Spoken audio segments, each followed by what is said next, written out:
Imagine a place so perfect it feels like a dream. This was the Garden of Eden. God created this garden. He filled it with everything good. Tall trees reached for the sky, their branches heavy with delicious fruit. Rivers flowed with crystal clear water, sparkling under the sun. Flowers of every color bloomed in the soft grass, releasing a sweet fragrance into the air. There was no sadness here, there was no pain, everything was peaceful. It was a world untouched by hurt, a home designed by a loving creator for his most special creation. In this perfect garden lived the first man, Adam. God had formed him from the dust of the ground. He breathed life into him. Adam was given a special job. He was to care for the garden. He walked among the animals, giving each one a name. Imagine seeing a lion playing gently with a lamb. In Eden, that was normal.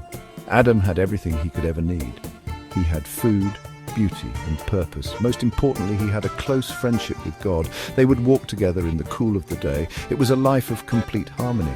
God gave Adam only one rule. It was a simple rule. He said, "You are free to eat from any tree in the garden." What a wonderful gift. But then came the condition. "But you must not eat from the tree of the knowledge of good and evil." God warned him very clearly, "For when you eat from it, you will certainly die." This rule was not meant to be a burden. It was a symbol of trust. It was a way for Adam to show his love and obedience to the one who had given him everything. It was a single, small boundary in a world of limitless freedom. So Adam lived in this paradise. He enjoyed the fruits of the garden. He cared for the plants and animals. He walked with God. Everything was exactly as it should be. The world was new and full of wonder. There was no fear of tomorrow, no regret from yesterday. It was a life of pure joy and simple obedience. The garden was a testament to God's love and generosity. It was a perfect home waiting for the story to continue. A stage set for a relationship, a choice and a change that would affect all of time. God looked at Adam in the beautiful garden. He saw that Adam was alone. Even with all the animals and the beauty around him, something was missing. God said, "It is not good for the man to be alone." He knew that Adam needed a companion. He needed someone to share the wonders of Eden with, someone to talk to work with and to love, a true partner. So God decided to create the perfect helper for Adam, someone who would complete him and share in his journey.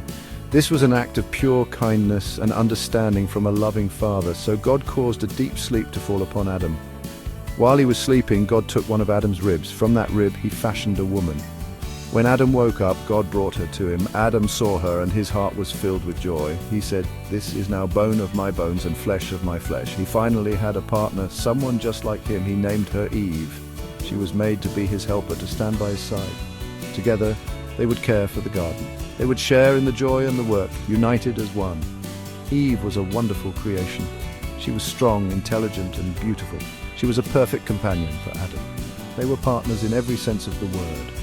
They shared the same home, the same purpose, and the same relationship with God.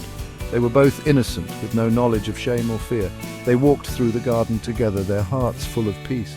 Eve was not just a helper, she was a co-ruler of this perfect world, given the same freedom and the same single command as Adam.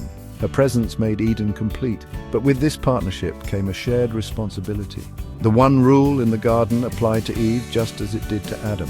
The tree of the knowledge of good and evil was off limits. Their perfect life depended on this simple act of trust. Eve, the helper, now stood at a crossroads. She had a choice to make. Would she listen to the voice of God, who had given her life and a perfect home, or would she listen to another voice? Her decision would not just affect her, it would affect Adam, the garden, and the entire world to come. One day a new voice entered the garden. It did not belong to God. It did not belong to Adam. It belonged to the serpent. This was no ordinary animal. The Bible tells us this serpent was crafty, more cunning than any other creature. This was Lucifer, an enemy of God in disguise. He saw Eve alone near the forbidden tree. He did not approach with threats or anger. Instead, he came with smooth, charming words. He wanted to plant a seed of doubt in her heart. He began with a simple, tricky question. Did God really say, "You must not eat from any tree in the garden"? His words were like a sweet song, designed to confuse and entice. He twisted God's generous command into something that sounded restrictive and unfair. Eve corrected him, explaining God's rule. But the serpent was ready. He responded with a bold lie, spoken like a secret truth. "You will not certainly die," he whispered, "for God knows that when you eat from it, your eyes will be opened, and you will be like God, knowing good and evil." He made disobedience sound like an opportunity for wisdom and power. He made God sound like he was hiding something wonderful from them. The serpent's words painted a beautiful picture. Think of the words in the Song of Solomon, which describes a garden of delights. It speaks of pomegranates with choice fruits. The serpent used this same kind of imagery. He made the forbidden fruit sound like the most desirable thing in the entire world. He suggested it held the key to a higher existence, a way to be like God. His words were like honey, sweet to the ear but hiding a bitter poison. He was a master of temptation, using beauty and desire to mask his dark intentions. Eve listened. The serpent's seductive song began to work on her. She looked at the fruit again, but this time through the lens of the serpent's words. The Bible says she saw that the fruit of the tree was good for food and pleasing to the eye, and also desirable for gaining wisdom. The temptation was no longer just about a piece of fruit, it was about a promise of knowledge, of power, of being more than she was. The sweet words had done their job. They had made a dangerous choice look like a beautiful opportunity. The serpent's charming words echoed in Eve's mind. The promise of being like God was too tempting to resist. She reached out her hand. She took the fruit from the tree, and she ate it. In that one moment, everything changed. The sweet promise turned sour. She then gave some of the fruit to Adam, who was with her, and he also ate it. The harmony of the garden was broken.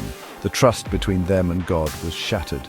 The temptation that looked so beautiful and sounded so sweet led to a bitter and painful outcome.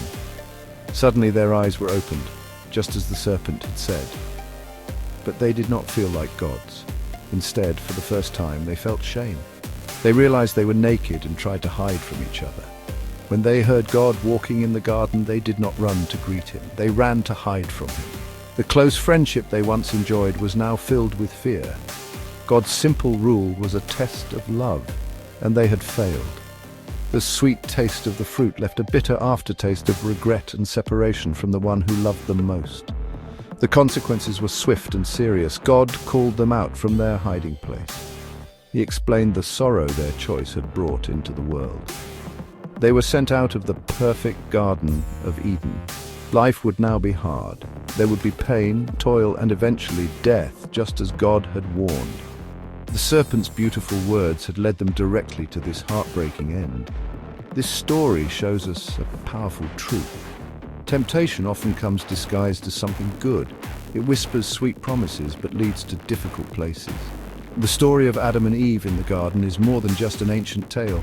It is a lesson for all of us. We will all face moments when we have to choose which voice to listen to. Some voices, like the serpent's, will offer easy answers and sweet promises. They will encourage us to take shortcuts and ignore the wise boundaries set for our protection. But this story teaches us to be careful. We must learn to recognize the difference between words that sound good and words that are true.